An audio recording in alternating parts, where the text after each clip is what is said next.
योभन्दा अगाडिको क्लासमा हामीहरूले क्लास 12 मा रहेको युनिट र आउटपुट कस्टिङ भित्र पर्ने कस्ट सिट त्यसरी नै टेन्डर सिट जुन कस्ट सिट र टेन्डर सिटबाट फाइनल एक्जाममा 8 मार्क्सको न्युमेरिकल प्रब्लम आउँथ्यो त्यसको विषयमा छलफल गरेका थियौं भने एउटा फाइनल एक्जाममा आएको मोडल सेटको एउटा क्वेशन पनि सल्भ गर्न कोसिस गरेका थियौं भने आजको क्लासमा चाहिँ हामीहरू 2080 साल भर्खरै आएको एउटा न्युमेरिकल प्रब्लमलाई सल्भ गर्न गइरहेका छौं। जस्तै 2028 मा छ 2080 सेट आर क्वेशन नम्बर 22 मा आएको क्वेशनलाई हामी सल्भ गर्ने छौं। जस्तै production cost related information of a factory are provide as भनेको छ। प्रोडक्सन कस्ट उत्पादनसँग सम्बन्धित रिलेटेड इन्फर्मेसनहरु चाहिँ दिएको छ भन्दै छ क्वेशनमा। जस्तै यहाँ हेर्नु त तलतिर के दिएको छ भन्दाखेरि हामीलाई डाइरेक्ट मटेरियल दिएको छ। डाइरेक्ट मटेरियल 5 लाख दिएको छ। अनि त्यसरी नै डाइरेक्ट वेजेस दिएको छ 2 लाख। त्यसरी नै फ्याक्ट्री ओभरहेडको खर्च कति दिएको छ 50,000। अफिस ओभरहेडको खर्च 37,500। त्यसरी नै डाइरेक्ट अब त्यहाँ के भनेछ यहाँ सेलिङको दिएको रहन्छ for submission of tender the following information are direct cost and other estimation are provide भनेको छ। अब हेर्नु यो समिसन तल दिएको छ रे त्यो चाहिँ केका लागि दिएको रहेछ त भन्दाखेरि टेन्डरको लागि दिएको रहेछ। यहाँ तलको विवरणहरु चाहिँ फर समिसन अफ टेन्डरको लागि इन्फर्मेसन दिएको रहेछ। अघि हाम्रो माथिको चाहिँ कस्टको लागि इन्फर्मेसन दिएको थियो तल टेन्डरको लागि दिएको थियो। क्वेशनमा यसरी नै दिन्छ जहिले पनि कि माथि कस्ट अथवा कहिलेकाहीँ तलतिर कस्टको माथितिर टेन्डरको भनिदिन्छ। त्यो क्वेशन चाहिँ पुरै पढ्नुपर्छ। अहिले चाहिँ हामीलाई माथितिर कस्टको इन्फर्मेसनहरु दिएको रहेछ तलतिर टेन्डरको विषयमा दिएको रहेछ। तलतिर के भनेछ त भन्दा डाइरेक्ट मटेरियल दिएको छ 50,000। डाइरेक्ट वेजेस दिएको छ 40,000। जस्तै टेन्डर गर्ने क्वेशनमा चाहिँ हामीलाई कहिलेकाहीँ यस्तो दिएन भने पनि हामीले निकाल्नुपर्छ डाइरेक्ट मटेरियल र डाइरेक्ट वेजेस जहिले चाहिन्छ। अब percentage of factory overhead is determined on the basis of direct wages।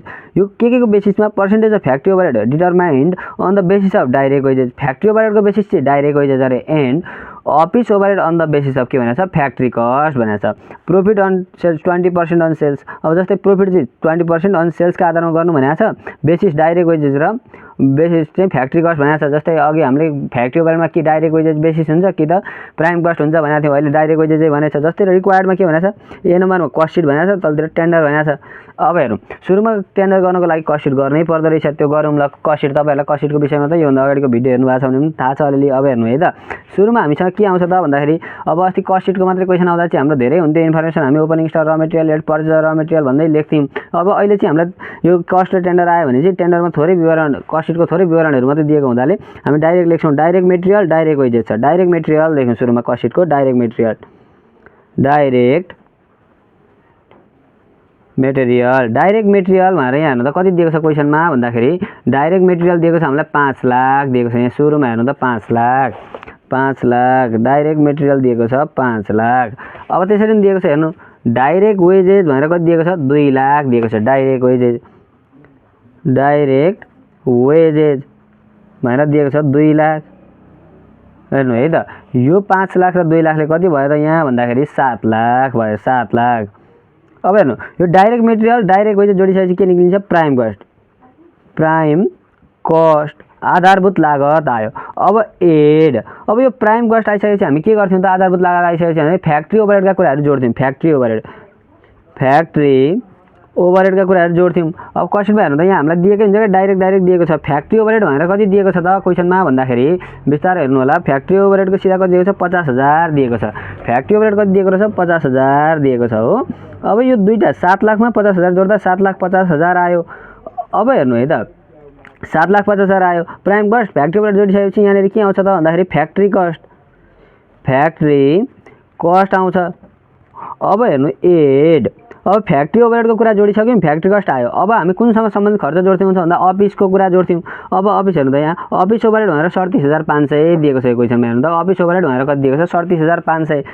Office overhead भनेर कति दिएको छ 37,500। अब हेर्नु है त यहाँनेरि हामी यसमा 7,50,000 आएको थियो अघि हाम्रो फ्याक्ट्री कस्ट। त्यसमा अफिसको खर्च जोड्दा कति आउँदो रहेछ त भन्ने कुरा जोडौँ 7,50,000 प्लस 37,500 गर्दाखेरि आयो 7,87,500 7,87,500 आयो। अब फ्याक्ट्री कस्ट आयो अफिस ओभरहेड जोडिसकेपछि के आउँछ त भन्दाखेरि कस्ट अफ प्रोडक्सन आउँछ। कस्ट अफ प्रोडक्सन आयो। अब फ्याक्ट्री ओभरहेड फ्याक्ट्री कस्ट आयो, अफिसको कुरा पनि जोडियो, कस्ट अफ प्रोडक्सन 7,87,500 पनि आयो। अब एड हामी कतिवटा 4टा खर्च, र मेटेरियल खर्च सुरुमा डाइरेक्ट मेटेरियल डाइरेक्ट वेजेस दिइहाल्यो, त्यसपछि प्राइम कस्ट आयो, फ्याक्ट्री ओभरहेडको कुराहरू पनि जोड्यौँ, अफिसको कुरा जोड्यौँ। अब सेलिङ ओभरहेड ओभरहेड अब हेर्नु है त, यहाँनिर हामीलाई सेलिङ ओभरहेडको खर्च दिएको छ त कस्ट-सिटमा, direct material direct wages factory overhead office overhead भन्यो, यहाँ सेलिङको दिएन भने हामी के गर्छौँ त भन्दाखेरि यहाँ ड्यास अथवा नील लेख्छौँ। अनि सेलिङको नदिनु भनेको त यही कुरा तलतिर आउनु, 7,87,500 गऱ्यौँ अरे। ल यसमा के आयो, सेलिङ ओभरहेड जोडिसकेपछि टोटल कस्ट आउँछ क्या, टोटल कस्ट आउँछ। हेर्नु टोटल कस्ट, अब यो सेलिङ ओभरहेडको कुरा टोटल कस्ट आयो, टोटल कस्ट आइसकेपछि हामी के गर्छौँ त भन्दाखेरि एड प्रोफिट। यो टेन्डर र कस्ट सोध्दा चाहिँ यो प्रोफिट ननिकाल्दा पनि हुन्थ्यो, तर हामीलाई तल टेन्डरको लागि मात्रै प्रोफिट दिएको छ, तर दुइटैमा निकाल्यौँ किनभने कस्टमा पनि त प्रोफिट त जोडिन्छ नि भन्ने एजम्सनमा प्रोफिट हो। अब हेर्नु एक्जाममा ननिकालिकन यो कस्ट सिटमा चाहिँ सेल्स लेखेर छोडिदिनु भयो भने पनि हुन्छ, तर भरिसक्यो निकाल्नु। यहाँ टोटल कस्ट कति आएको छ त भन्दाखेरि 7,87,500 7,87,500। अनि प्रोफिट के का बेसिसमा गर्नु भनेको छ भने हेर्नु यहाँ तल percentage of factory overhead determined on the basis of direct wages and overhead on the basis of factory cost भनेको छ। प्रोफिट 20% अन सेल्स भनेको छ क्या, सेल्सका आधारमा गर्नु भनेको छ। सेल्सका आधारमा गर्नु भन्यो भने प्रोफिट 20/100 माइनस 20 गर्छौँ। अब हेर्नु है त 7,87,500 इन्टु 20 का मुनि 80, किनभने 100मा 20 घटाउँदा 80 हुन्छ, डाइरेक्ट गर्दा भयो 1,96,875 1,96,875 प्लस माथि कति 7,87,500 गर्दाखेरि आउँछ हाम्रो 9,84,375 9,84,375 आयो। अब यहाँ के आयो, सेल्स आयो। यति गर्दाखेरि हाम्रो कस्ट सिट सकियो, 4 मार्क्स त झ्याप्पै हात लागि भयो। अब सुन्नु, अब यति गऱ्यौँ, अब हामी के गर्छौँ त भन्दाखेरि टेन्डर जब हामीलाई सोध्छ क्वेसनमा र कस्ट सिटको इन्फर्मेसन यसरी दिन्छ, यो हामी गरिसक्छौँ। अनि अब हामी के गर्छौँ, वर्किङ नोट गर्छौँ क्या सुरुमै, वर्किङ नोट। अब हेर्नु वर्किङ नोट्समा 1 नम्बरमा हेर्नु है त, हामीसँग एउटा फर्मुला थियो, याद छ कि छैन तपाईँहरूलाई? जस्तै यहाँ हेर्नु त percentage of factory overhead on determined on the basis of direct wages भनेको छ नि त। यो डाइरेक्ट वेजेस यहाँ percentage of factory overhead on determined on the basis of direct wages भनेको छ। यसै डाइरेक्ट वेजेस दिँदैछ क्वेसनमा भने बेसिस चाहिँ भन्दैछ भने फ्याक्ट्री ओभरहेड सुरुमा percentage of factory overhead on the basis of के रहेछ, डाइरेक्ट वेजेस ल हेर्नु है त, यो रहेछ formula percentage of factory overhead on the basis of direct wages. यहाँ प्राइम कस्ट भएको भए यहाँ प्राइम कस्ट लेखिन्थ्यो, यहाँ पनि माथिको भ्यालु प्राइम कस्टको हालिन्थ्यो। अब फ्याक्ट्री ओभरहेड अगाडिको फ्याक्ट्री ओभरहेड छ नि, factory overhead divided by direct wages, यहाँ डाइरेक्ट वेजेस छ, डाइरेक्ट वेजेस इन्टु 100। अब हेर्नु है त फ्याक्ट्री ओभरहेड भनेर हामीलाई यहाँ हेर्नु त कस्टको इन्फर्मेसन हेरिन्छ है, सुरुमा फर्मुला लाउँदै हामी जहिले पनि कस्टको इन्फर्मेसन हेर्छौँ। डाइरेक्ट वेजेस फ्याक्ट्री ओभरहेड भनेर कति दिएको छ, 50,000 दिएको छ। यहाँ फर्मुला हेर्नु त माथि फ्याक्ट्री ओभरहेड छ, कति हजार दिएको रहेछ, 50,000 दिएको रहेछ हो, डिभाइड बाई के छ, डाइरेक्ट वेजेस छ, माथि कस्टकै इन्फर्मेसन हेरिन्छ। हेर्नु टेन्डरको पुग्ने बेला आएको छैन, टेन्डरमा पुग्ने बेला भएपछि म भन्छु डाइरेक्ट वेजेस भनेर कति दिएको छ, 2 लाख दिएको छ। यो 2 लाखलाई भने यहाँ एडजस्ट गरौँ, 2 लाख इन्टु 100। अब हेर्नु है त 50,000 डिभाइडेड बाई कति छ त भन्दाखेरि 2 लाख इन्टु कति त भन्दाखेरि 100ले गुणा गर्दा 25% आउँदो रहेछ, 25% आयो। अब हेर्नु यहाँ तलतिर के गर्छौँ त हामी भने नि, अब कुन फर्मुला लाउने भन्ने कुरा चाहिँ कसरी डिटरमाइन गर्ने, कसरी छुट्याउने त भन्दाखेरि अब हामीलाई फ्याक्ट्री ओभरहेड हुन्छ, अफिस ओभरहेड हुन्छ, सेलिङ ओभरहेड हुन्छ, 3टा हो। फ्याक्ट्रीमा कि डाइरेक्ट वेजेस भन्दो रहेछ कि प्राइम कस्ट भन्दो रहेछ, त्यो कुरा पनि तपाईँलाई थाहा पाउनु भयो। अनि अर्को कुरा अफिसलाई फ्याक्ट्री कस्ट भन्दो रहेछ, अनि सेलिङलाई पनि फ्याक्ट्री कस्टको बेसिस भन्दो रहेछ। अब यहाँ माथि कुन खर्च दिएको छ त्यही अनुसार फर्मुला लाउनुपर्छ क्या। जस्तै हेर्नु फ्याक्ट्री ओभरहेडको दिएको थियो, यो हामीले लायौँ। अब अफिस ओभरहेडको पनि दिएको छ, यसको पनि फर्मुला लाउँ। अफिस ओभरहेड 2 नम्बरमा के छ, percentage of office overhead OH भनेको overhead on the basis of के छ त भन्दाखेरि फ्याक्ट्री कस्ट हो। यो कस्टको फर्मुला के हुन्छ, अफिस ओभरहेडका पनि factory cost, office overhead divided by के त भन्दाखेरि फ्याक्ट्री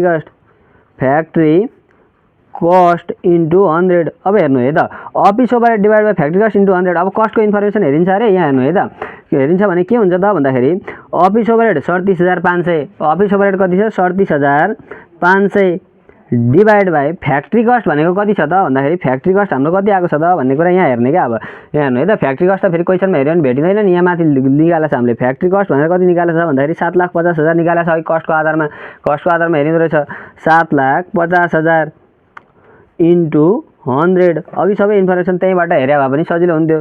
37,500 डिभाइडेड बाई 7,50,000 गरियो भने कति आउँदो रहेछ त इन्टु 100 गर्दाखेरि 5% आउँदो रहेछ। 5%। अब हेर्नु अरू दुईवटा फर्मुला पनि त हामीले अस्ति छलफल त गरेका थियौँ तर अहिले लाउनु परेन। किन भन्दाखेरि हामीलाई कस्ट सिटमा हेर्नु त यो फ्याक्ट्री ओभरहेडमा एउटा भनौँ डाइरेक्ट वेजेसको बेसिसमा गर भन्यो त्यो सकिहाल्यो।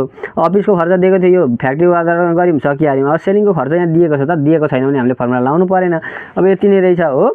अब हामी के गर्छौँ त भन्दाखेरि टेन्डर सिटको फर्मेट बनाउँछौँ। टेन्डर सिटका लागि फर्मेट बनाउँछौँ। यहाँ हेर्नु है त टेन्डर सिटको लागि फर्मेट के हुन्छ त भन्दाखेरि कस्टमा जे थियो त्यही हुने हो। पार्टिकुलर एमाउन्ट हुने हो। पार्टिकुलर एमाउन्ट हो। Particular amount. अब सुरुमा के हुन्छ त भन्दाखेरि डट कम्पनी म्यानुफ्याक्चरिङ कम्पनी दिएको थियो इक्वेसनमा टेन्डर सिट पार्टिकुलर एमाउन्ट भयो। अब हेर्नु है त टेन्डर सिटमा अब सुरुमा के गरिन्छ त भन्दाखेरि हामीलाई इक्वेसनमा हेर्नु त फर समिसन फर द टेन्डरको लागि विवरण दिएको छ अरे फलोइङ इन्फर्मेसन तल इन्फर्मेसन दिएको छ। Direct cost and other estimated provide direct कस्टको इन्फर्मेसनहरू दिएको छ भन्दैछ। डाइरेक्ट मेटेरियल भनेर 50,000 दिएको छ। डाइरेक्ट वेजेस भनेर कति दिएको छ त भन्दाखेरि यहाँ तल 40,000। अब हामी टेन्डरको लागि फर्मेट बनाउन थाल्यौँ नि। अब चाहिँ के मात्र हेर्छौँ हामी भने अघि जस्तै हामीले निकालेको त्यो पर्सेन्टेजहरू थियो त्यो कुराहरू एडजस्ट गर्छौँ। अरू हामी माथि कस्ट सिटको इन्फर्मेसन हेर्दैनौँ जब यो टेन्डरको फर्मेट बनाउन थाल्छौँ। अब हामीसँग के छ त भन्दाखेरि टेन्डरको लागि डाइरेक्ट मेटेरियल डाइरेक्ट वेजेस जहिले चाहिन्छ हेर्नु छैन भने पनि निकाल्नुपर्छ। तर अहिले दिएको छ डाइरेक्ट मेटेरियल भनेर 50,000 डाइरेक्ट वेजेस भनेर कति दिएको छ 40,000। अब हेर्नु डाइरेक्ट मेटेरियल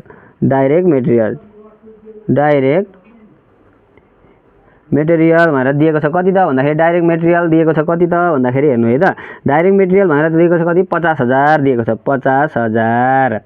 अब डाइरेक्ट वेजेस भनेर दिएको छ कति त भन्दाखेरि हेर्नु टेन्डरको लागि हेर्ने है त 40,000 दिएको छ हो। 40,000 दिएको छ। टेन्डरको डाइरेक्ट वेजेस भनेर 40,000 दिएको छ। अब 50 मा 40 जोड्दा 90। यो 90 के आउँछ त भन्दाखेरि अस्ति कस्ट सिट गरेको सम्झिनु प्राइम कस्ट आउँछ हो। अब एड गर्ने क्या एड चाहिँ प्राइम कस्ट। अब के हुन्छ त भन्दाखेरि फ्याक्ट्री ओभरहेड। अब हेर्नु यहाँनिर अलिकति फरक छ नि त। जस्तै यो डाइरेक्ट मेटेरियल डाइरेक्ट वेजेस गऱ्यौँ 90,000 आयो यहाँसम्म एउटै कुराहरू भयो। अब यो फ्याक्ट्री ओभरहेडमा पुगिसकेपछि हामी के गर्छौँ भन्दाखेरि के सम्झिनु पर्यो तपाईँहरूले भने हामीलाई क्वेसनमा के भन्दै थियो भन्ने कुरा सम्झिनु पर्यो क्या। Percentage of factory overhead is determined of basis of direct wages. जहिले पनि टेन्डर सिटको जब फर्मेट बनाउन थाल्छौँ जुन बट्टा बनाउन थाल्छौँ त्यतिखेर के गर्छौँ त भन्दाखेरि हामी डाइरेक्ट वेजेसको बेसिसमा गर्दो रहेछौँ। भनेपछि त्यतिखेर यो जुन फर्मेट बनाउँदै गर्दा यहाँनिर हामीलाई दिएको हेर त डाइरेक्ट वेजेस दिएको छ 40,000 दिएको छ हो कि होइन भन्नु त। यो 40,000 अघि हामी फर्मुला लाउन्जेल अगाडि वर्किङ नोट गरुन्जेल चाहिँ कस्ट सिटको इन्फर्मेसन हेर्दै थियौँ। अब टेन्डर गर्न थालेपछि चाहिँ माथि डाइरेक्ट वेजेस 40,000 दिएको छ। 40,000 दिएको छ भने प्राइम कस्टमा फ्याक्ट्री ओभरहेड 40,000 दिएको छ। 40,000 को कति पर्सेन्ट आएको छ त भन्दाखेरि यहाँ हेर्नु पर्सेन्टेज कति आएको छ फ्याक्ट्री ओभरहेडमा पर्सेन्टेज कति आएको छ यहाँ हेर्नु त 25 आएको छ नि हो। यो 25% गर्छौँ क्या। यो पर्सेन्टेज चाहिँ अगाडि कस्ट सिटबाट हेर्छौँ। एमाउन्ट चाहिँ यहाँ भर्खर आएको डाइरेक्ट वेजेसबाट हेर्छौँ जहिले पनि 25% हटाउन 100 ले भाग गर्दाखेरि कति आउँछ त भन्दाखेरि 40,000 इन्टु 25 का मुनि 100 गर्छौँ हो। त्यसो गर्दा यहाँ कति आउँछ 10,000 आउँछ। ट्याक्राकै कति भयो 1 लाख भयो। 90 मा 10 जोड्दा 1 लाख। अब हेर्नु है त 1 लाख। अब फ्याक्ट्री ओभरहेड जोडिसकेपछि के आउँछ अरे 1 लाख चाहिँ फ्याक्ट्री कस्ट आउँछ। यसलाई वर्क कस्ट पनि भन्छ नझोकिनु होला। एड अब के जोडिन्छ अफिसको खर्च जोडिन्छ।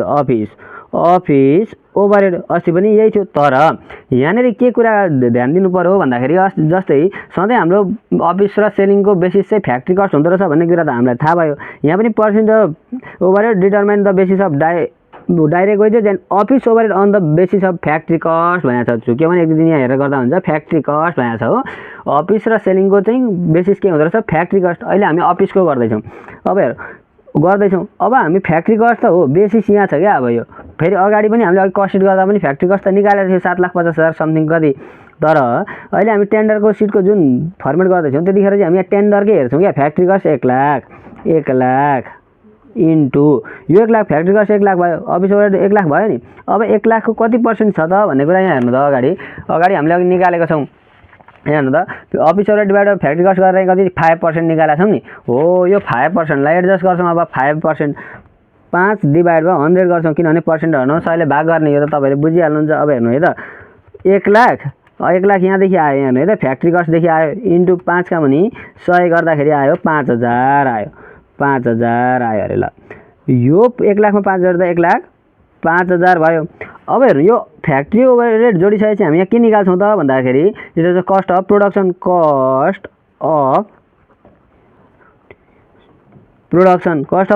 भयो। अब एड यहाँ हेर्नु है त कस्ट अफ प्रोडक्सन निकाल्यौँ।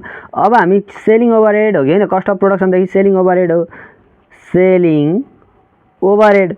अब सेलिङ ओभरहेड निल लेखेँ किनभने यहाँ हेर्नु त हामीलाई अघि के सिटमा थियो भने चाहिँ टेन्डरमा पनि सेलिङ ओभरको खर्च हुन्छ। जस्तै यहाँनिर कस्ट सिटमै थिएन नि त। यहाँ हेर्नु त अघिको र मेटेरियल त डाइरेक्ट वेजेस थियो, फ्याक्ट्री ओभरहेड थियो, अफिस ओभरहेड थियो, सेलिङको कुरा थियो त थिएन। कस्ट सिटमा सेलिङको कुरा आएन भने टेन्डरमा पनि आउँदैन। त्यहाँ पनि निल भएको थियो, यहाँ पनि निलै हो, निल।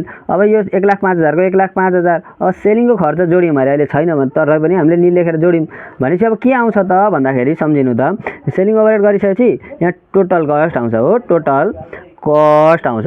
अब एड हामीले प्रोफिट निकाल्नुपर्छ। अब प्रोफिट निकाल्नुपर्छ। प्रोफिट कसरी निकाल्ने त भन्दाखेरि हेर्नु calculation of profit on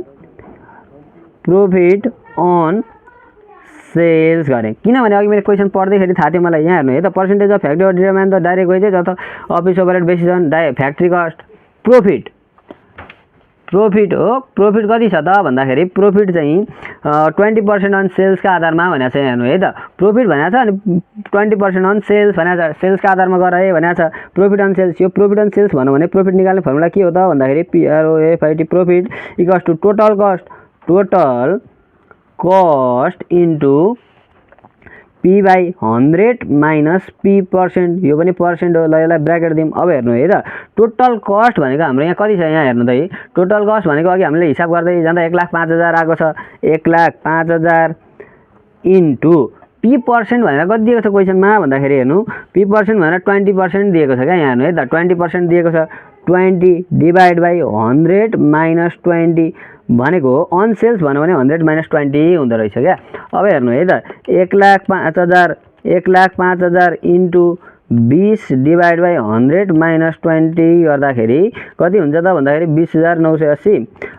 1,05,000 into 20 का मुनि 80 गर्दाखेरि हुन्छ 26,250। 26,250 हुन्छ अरे। ल 26,250 आयो। अब यहाँ टोटल कस्ट निकाल्यौँ, यहाँ प्रोफिट जोडिन्छ। प्रोफिट कति यहीँनिर पछि एक्जाममा आउँदै गएपछि त यहीँनिर गर्दै पनि समस्या हुँदैन। 1,05,000 कति दिएको थियो 20 का मुनि 100 माइनस 20 गर्दाखेरि कति हुन्छ त भन्दाखेरि 26,250। अब हेर्नु यो 1,05,000 26,250 जोडौँ। ल 26,250 प्लस 1,05,000 1,05,000 गर्दाखेरि 1,31,250 आयो।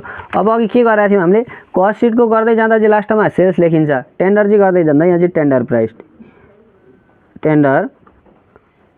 प्राइस लेखिन्छ क्या। ल यति नै हो। यहाँ हेर्नु एउटा फाइनल एक्जाममा आएको न्युमेरिकल प्रब्लमलाई पनि अर्कोलाई पनि सल्भ गऱ्यौँ। यो पनि सजिलो खालको थियो। अब म अलिकति फरक खालको इन्क्रिजवाला डिक्रिजवाला क्वेसनहरू पनि गराउँदै जानेछु भन्दै आजको क्लासलाई यहाँनिर समाप्त गरौँ। यो च्यानलमा भिडियोहरूलाई हेरिराख्नको लागि यहाँ आएका इन्फर्मेसनहरू प्राप्त गरिराख्नको लागि यस च्यानललाई सब्सक्राइब गरी नजिकै रहेको बेल आइकन दबाइदिनु होला। धन्यवाद।